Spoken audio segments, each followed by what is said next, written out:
We're gonna bring in Susanoo, and we're gonna see if we can. We'll go Susanoo. We'll go Susanoo Beneset Theo. So this is interesting because obviously the amount of sustain that I got between Grego's passive and then Kamoon, it's gonna be fairly. What's going on, everybody?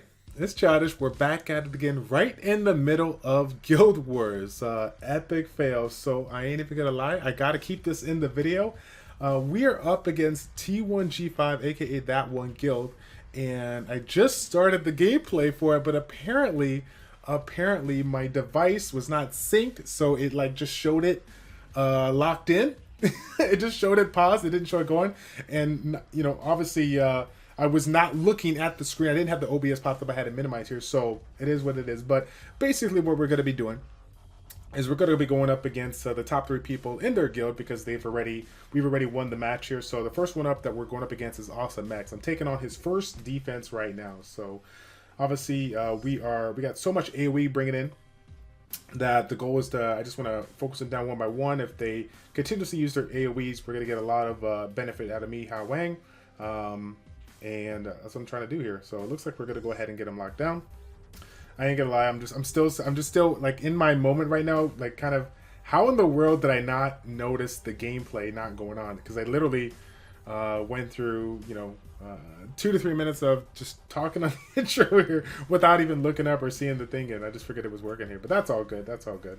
All right, so Juno's gonna be a little bit difficult because of the fact that she's gonna be cleansing so much here. So hopefully we can somehow manage to sneak in a defense break and then take him out. If we get a nice little violent proc here, it should be enough. Oh, never mind. Apparently the AoEs from Mihao Wang brought his damage so up I was able to do 25k on a defense broken unit without the without any kind of attack break or anything. So that's pretty crazy. I'm gonna go ahead and work this unit down. Of course, Susanoo is going to get wrecked here. That's pretty standard, right? If we could take out Kamoon, we should be pretty good. Now, this is unfortunate because we're not going to have our skills up. Oh wow, oh wow. Yeah. Well, if Theo wants to keep on procking, we're good. Hey, violent procs, it gets the best of us right there. But again, that's unfortunate because we lost Susanoo already, and believe it or not, I've actually been having a little bit of fun with him. He has been a nice little just add on with a speed lead to bring in with Bastat when I really need the first turn, and then depending if they're, they have like a squishy team, I'm rocking like a Lucian whatnot, and then using Susanoo to kill off the fire base, whatever the case may be. So okay, next one up, I don't know how you pronounce it. I'm gonna say 1-on-1, 101. All right, we're gonna go ahead and take these guys down. We're gonna try to anyway. Now, this is one of those things where it's a little bit scary, but again, speed doesn't matter if we are rocking that Leo status. So what we're going to do is we're going to give a little Leo love here. This is funny because I rarely, when I first got Leo, he was my first transmog unit, and I was like, you know what? I wasn't excited for him. I had Leica, I was okay, but Leo, I didn't do a lot of arena at the time, so I really couldn't take advantage of him. But I've been growing a little bit more into him. Obviously, he's just one of those like niche units that you have to use in certain situations, and so given the situation, how they have things set up, the fact that Ethna has one of the highest base speeds in the game, like you just know that this Ethna is going to outspeed us pretty bad here. So I'm hoping that we can at least get Theo and possibly Sylvia down quite a bit of HP. We're obviously going to get some lashback on that, but it's all good. It's all good. We'll see what we can do here.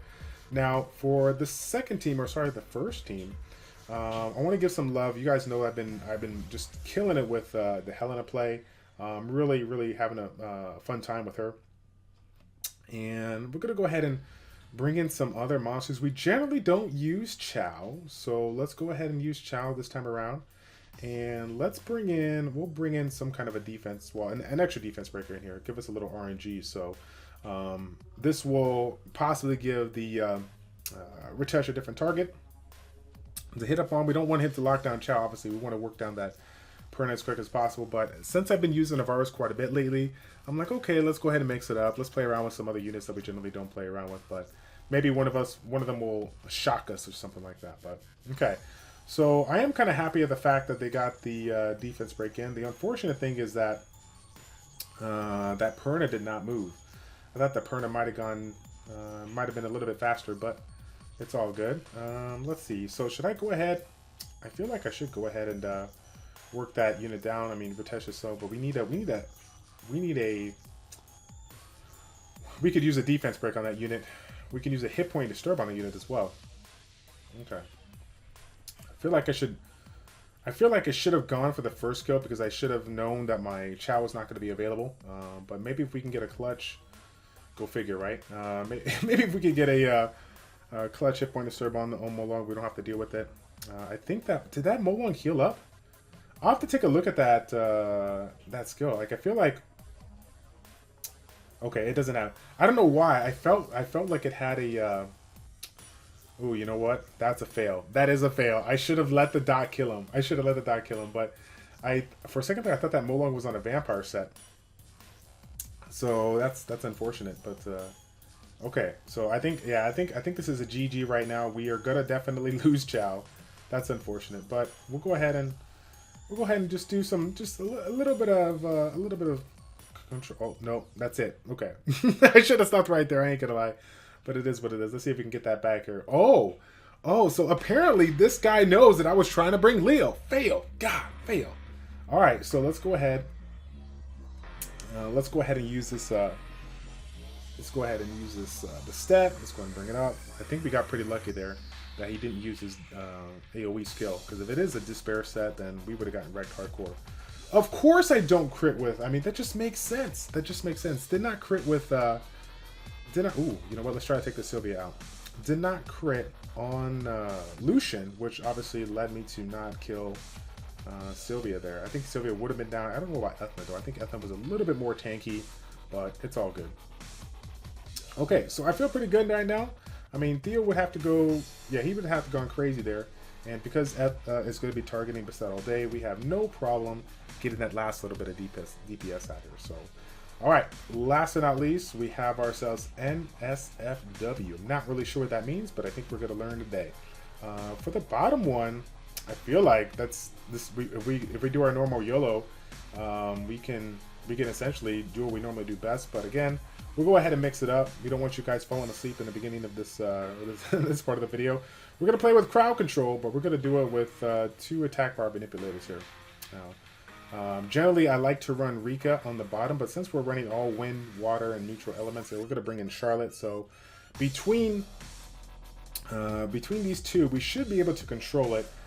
This one here, though, Vivid Chill, is gonna be pretty interesting. So let's go ahead. And can we bring in?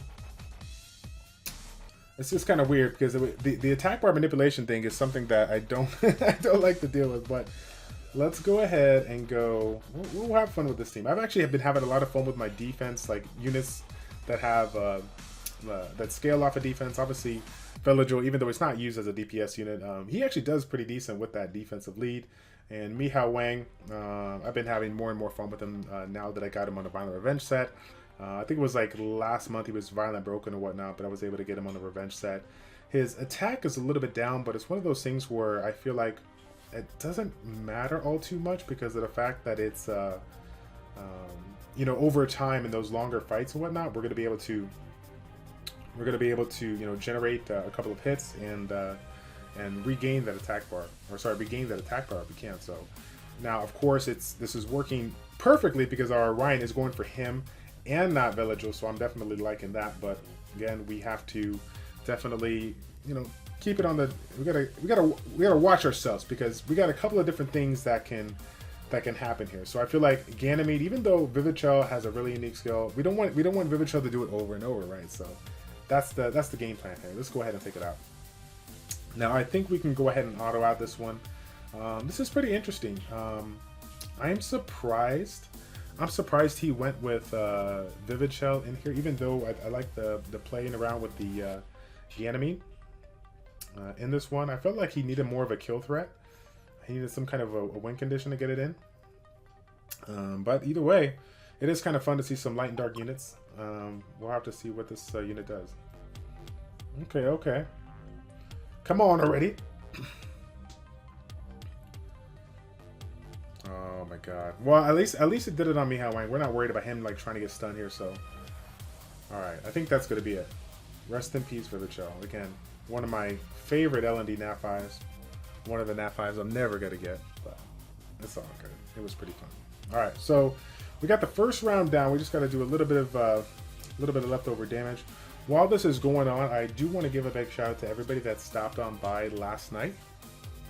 We did our first Summoner Sword trivia stream where we've done it in the past, but we actually did it this time around. It was sponsored by CompTOS. We gave away 1,000 crystals last night. So thank you guys for all stopping by. And if you guys want to tune into it next Thursday, we'll be doing that. It'll start at about 8:30 p.m. Central Standard Time here. So okay, we got a little scenario. We got a little scenario because we have the shield that's going to be able to set us back here. So. Oh, nice, nice. Yeah, that's working pretty good. That's working pretty good. I like it. Okay, so obviously there is literally nothing we can do. We basically have to wait. We basically have to wait for the wheel to go off. And this Theo, if he violent procs, oh my god. Oh my god. You got to be kidding me right now. I think that is it. Like I cannot see these two guys doing like just crazy damage, right? It's just I don't see it happening. I'm just gonna keep on hitting them. Again, we don't have any dots or anything. Generally Rika would be perfect there. Ooh, you know what? I just realized I didn't use my second skill. Rika would have been perfect there to have those dots in there to take out Theo, but it is what it is. I think that is GG. Unless these guys have no resistance, we can maybe get super lucky here. Honestly, you know, given that Theo was already locked down, I should have done that. I should have go ahead and hit it soon, rip the dream here. But either way, we're gonna go ahead and stop it right now. There's really no way that we can take it out. That's unfortunate. But I like the style of that. If you're gonna play a team that is basically not gonna have the first turn, then if you can work in a shield set to go ahead and counter what people would generally do, which is what I try to do, it's a really good counter to what I was trying to bring. So congratulations to NSFW there. But either way, guys, that's going to be it. Just want to give you a heads up. I'm going to be working overnight. Actually, when you are seeing this video, I probably will be going to bed. Literally, I'm working overnight because my wife is going to be graduating, and due to some circumstances, I wasn't able to take the day out, so I had to switch with somebody on my night shift in order to have a little bit of time in order to see her walk and get her certificate. So it's got her diploma. So it's going to be pretty cool. Outside of that, we probably won't be having too many videos this weekend because again, we have the graduation, we got Mother's Day, so it's going to be pretty busy. But I will try to make it Sunday evening. My wife is going to be out of town. She's got a get-together going on with one of her friends, Sugar Sweet 407, that you guys might have seen on Twitch. So she's going to be out there celebrating her graduation with her friends, and then we're going to go ahead and hang out on stream, have a little bro time with me and my son. But either way, that's going to be it, guys. Thank you all so much for tuning in. It's your boy Childish, Childish Plays checking out. Take care. We will see you guys on Sunday evening for that Twitch stream. I'm out.